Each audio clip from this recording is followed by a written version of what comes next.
temps réel mbokk yi bésu alxames bi ñu ngi amaan mbégte dellu soit ak yéen ci waxtaan yi ñuy faral di amal te mu jëm ci tolluwaay réew mi di amaan mbégte di ko dalal ndax saa bu ñu ko soxlaa du tàyyi day ñëw daal di ànd ak ñun ci ay tomb yu soxla tolluwaay réew mi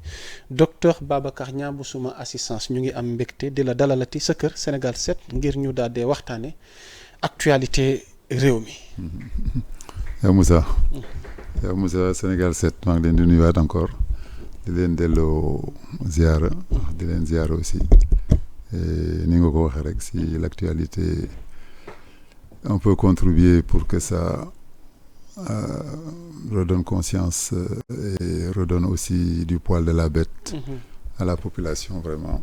je suis à votre disposition tout le temps. Macha Allah. Alors Ismaïla xam naa dinaa la soxla yéen ñi féete ca xarala ga au niveau de la régie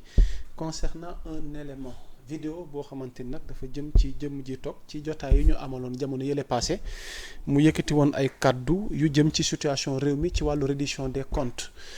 ñu nekkoon ci benn sujet ci wàllu koppar yi nga xamante ni ñenn ci jëwriñ yi fii jiite woon réew mi ñu ngi ko doon jébbal yoon ngir mën a am seen liberté. mais balaa ñuy xuus ci waxtaan wi ñu daat ci indi ay leeral Ismaïla dama bëgg nga may ma élément vidéo ba parce que plainte dafa jëm ci ndoddam tukkee ci ki ñuy wax Abdoulaye Diouf Sarr nekkoon fi ancien ministre de la santé lan moo xew par rapport à cette plainte ci benn élément la bi nga xamante ni waxtaane woon nañ ko fi kon Ismaïla ma am élément bi bu ko defee ñu dikkaat ci plateau bi daal di indi ay leeral ci boobu la élément ànd kook moom. pour terminer noo gisee ëllëgu Farba ak xat-xateeg situation yi mu nekk nii. si xam nga justice boo nekkoon da nga ma tooñ dama la dóor day jeex. Justice ñu ngi koy régler en une semaine 48 heures maximum déjà boo gisee ça perdure xam nga perdurer. am na ñu ko jiitu foofu génn gu ñu. donc moo tax ce n'est plus un combat.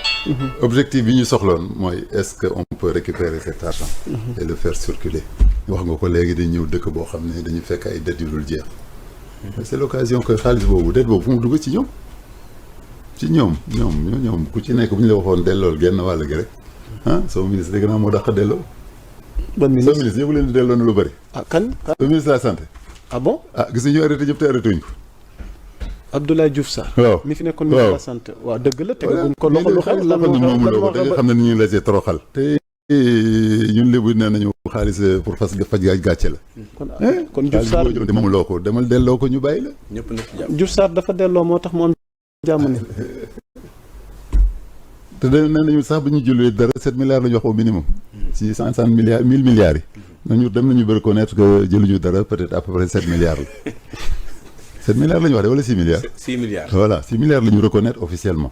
6 milliards mën naa ko yoreel nit man mën naa ko am sax ba ko yoreel nit.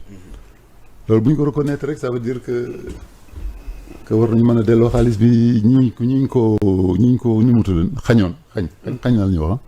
ñu ko empêché woon ñi amoon droit boobu au moins ñu mën ko delloo. c'est vrai loolu war na fi am. ok xam nga ñi taaloon que bi ñu taalee këram Ngor xam nga bi ñu demee di ko masaw xam nga ñaata xaalis la leen jox. ñaata ngay dem di masaw nit nga war ko jox dara pour masaw. moom moo leen jox xaalis ay millions. Diouf Sarr. non nga Farba lañ nekkoon de Diouf Sarr c'était une entreprise parenthèse. kon ñu dellu ci Farba xaalis bi ñu yor. ok xaalis bi ñu yor tey bu leen neexoon tey d'ici 100 ans duñ leen def dara. ndax am nga ay xalaat wala recommandation ci wàllu mécanisme pour mën a def recouvrement bu gën a efficace. coow bu yàgg baaxul. il faut trancher mu jeex.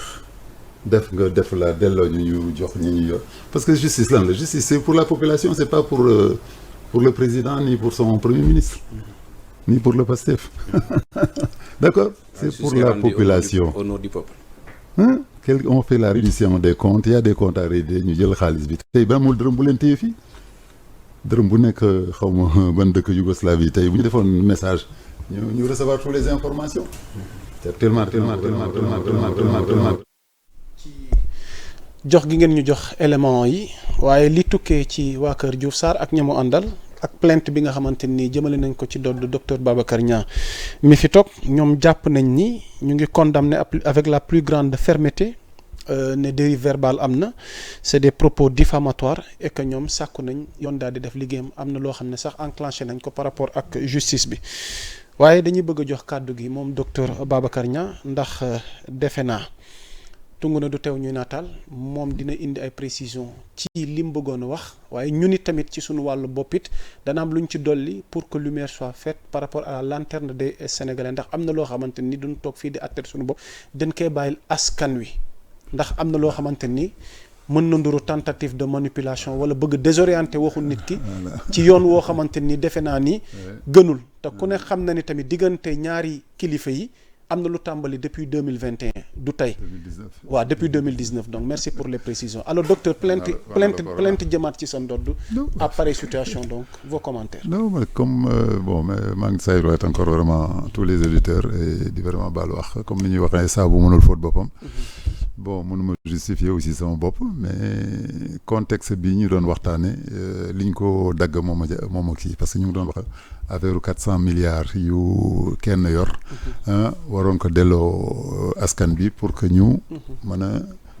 régler ay problèmes yu bëri bon waxuma ne félicitation la sax ci ministre bi nga xam yooyu tudd turam man mosuma tudd turam félicitation la war sax ci ministre bi ma dolli ci sax c'est un élément de valeur des Lébou de ne pas attendre qu'on te poursuive d'accord bi ñu comment il s'appelle président mais la possibilité de faire des négociations bon si quelqu'un est rentré dans ces négociations là c'était vraiment quelque chose qui peut nous aider loolu la mais dañuy jógee ci benn dossier ñu ne kii de moom bu fekkee def na ko c'est vraiment peut-être pour l'intérêt de la population donc le président Diomaye avait prévu des négociations judiciaires ñu arrêté dans la logique ñu arrêté Mansour Faye bi nga xam ne vraiment moo gënoon a jiite l'histoire du corona bon ça nous étonnait vraiment la santé où déjà j'ai eu un peu le même problème de diffamation parce que beaucoup de choses s'étaient très mal passées diffamation boobu kenn musu ko validé ñu musu ko validé ñu ma convoqué à la direction des recherches ma wone matériel bi ñuy jaay ci dëkk bi boo xam ne ci budget ci projet bi la bokk projet wu corona bi la bokk et les trucs mais en fin de compte le procureur n'a pas validé je suis reparti tranquillement chez moi bon si maintenant la même personne essaie de recommencer encore bon ce qui s'était passé ça c'est que ils ont eu la chance parce que bu nekkul woon ministre temps yooyu man mën naa def sama retour d'accusation xaw ma nu mu tëdd bu ñu la poursuivre te doxul normalement toi tu as le droit de retour mais malheureusement à cette époque il avait la couverture de ministre donc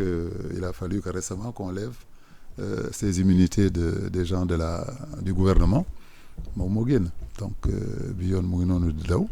mais man daal xaw ma fan laa ko ci jéemee gàllankoor wala lui porter préjudice de dire que quelqu'un a payé ou n'a pas payé au contraire le fait de payer mooy li ñu bëgg xaalis bi ñëwaat rapidement que gouvernement bi mën ko utiliser sur leneen moom laa utiliser woon comme argument en disant que sama mbokku Fouta bi bu ñu gaawoon récupérer les 400 milliards on peut l'utiliser contre les abris provisoires donc intention boobu daal laa ci amoon mais c'est pas nag pour reculer ni me taire justement tey am nañu ne ma sax bul demati ci rajo yi man leen non au contraire parce que le jour bi ma jëkk yóbbu yoon bi ñu may bàyyi loolu lañ ma wax nee nañ ma ñii dañu bëgg rek nga noppi un colonel même moom ma ko waxoon on va te laisser partir parce que le procureur n'a rien dit mais comprend que les gens là veulent que tu te taises mais on se taira jamais ce pays là on l'aime tellement bien il faut que vraiment que ñëpp ànd ñu liggéeyandoo ñu toll fi ñu war a toll ñun mënuñu liggéey 36 ans jaar yoon mënuñu am 1 milliard ay des gens ñëw di yor ay milliards yoo xam ne moomuñ ko yoo xam ne population yi moom di ko jouer kooku on va dénoncer jusqu'à ce que le soleil nu ko premier ministre ba lay waxoon jusqu'à ce que le soleil s'éteigne jusqu'à ce que le soleil s'éteigne on se taira pas donc advienne ce qui viendra bu ma tooñee alhamdulilah na yoon def lu ma def bu fekkee tooñu ma tamit yoonu ngi noonu mais alhamdulilah vraiment amul benn gàllankoor bu ma ci bëggal kenn mu ngi noonu on est prêt on va répondre. y a pas de souci defe naa Ismaïla loolu leer na te boo delloo ci élément vidéo bi sax sama jikko taskatu xibaar j'ai voulu insister ndax man maa tuddati turam waaye docteur ci biir analyse am bi vous sentez que ni donc mi ngi ci conditionnalité goo xamante ni tey le fait qu'il soit en liberté am na lu ko war a mën a expliquer au moment où d'autres dem nañ répondre loolu tamit nag dinañ ko bàyyi yoon ak autorité yi tamit peut-être ñu xaw ñu ci édifier waaye lu ci munti am ndem ni mu ko waxee du ragal du dellu gannaaw te bu yoon soxlaa foo nu dem wuyu ji te du tax tamit bu fekkee danoo tooñ wala tooñ lu ci munti am ñu ngi ko bàyyi ci loxol yoon waaye docteur kon dañuy tëj chapitre boobu noonu rek lu ci munti am nañ ko bàyyi ak justice waaye tamit c'est important aussi des fois nit ñi féete ci biti ñu ñuy dimbali ñun suñu wàllu liggéey booy dugg ci sujet wala di wax ci sujet tàmbalil fu mu tàmbalee ba fi mu yem nga bañ a dagg partie bi la arrangé orienté ko ci ni nga ko déggee pour mën a incriminer nit ndax defe naa nit ñi yor nañ seen xel yor nañ seen gët te docteur jàpp ma ne dina mës a dellu gannaaw ci dara loo xamante ne ay kàddoom la wala ay gis-gisam la waaye tentative de manipulation tamit wala di wëlbati ay kàddu nit wala ay gis-gisu nit tamit nekk na phénomène boo xam ne gis nañ ko ci réew mi te loolu ëpp naa def. dans le même ordre d'idée docteur par rapport à la reddition des comptes am na actualité boo xam ne moom la ñuy ubbee waxtaan wi ndax tey ki fi nekkoon ancien président di Macky Sall débat am na ci wàllu économie concernant la dette cachée waaye moom it fi mu ne nii lànk na ci autorités yi fi nekk ni ñu bëgg expliquer ni moom dafa nëbb dette mu commettre avocat ak ñi nga xamante ñoom ñoo ci ànd tey tenir nañ conférence de presse ki may bëgg wax nag di Olivier Sur moom mi nga xamante ne moom mooy coordonné pool avocat ancien chef de l'État boobu di Macky Sall moom nee na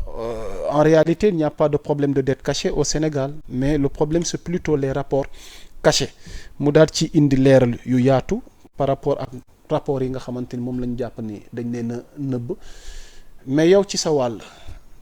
ci njàngat gi nga am ci économie réew mi ak coowal dette cachée bi tey ak tey riposte bi nga xamante ni Macky def na ko tey ban taxaw seetlu lañ ci war a mën a def docteur. bon riposte bi rek déjà mooy dëggal lu bari. mooy dëggal lu bari parce que am na ku ma waxoon ne mais affaire bi ngeen defee ne nar na dem warul dem. ma ne mais kii ñu ngi koy préparer depuis longtemps depuis qu'on a fait la cour qui permet de faire juger des ministres ou des présidents. Ça veut dire qu'on était en train de poser les jalons qu'il faut. jalons yooyu mënoo jëlu affaire bu sérieux bu mel nii boo xam ne ça dépasse le Sénégal. N'oubliez pas qu'il y a la Banque mondiale, il y a l'FMI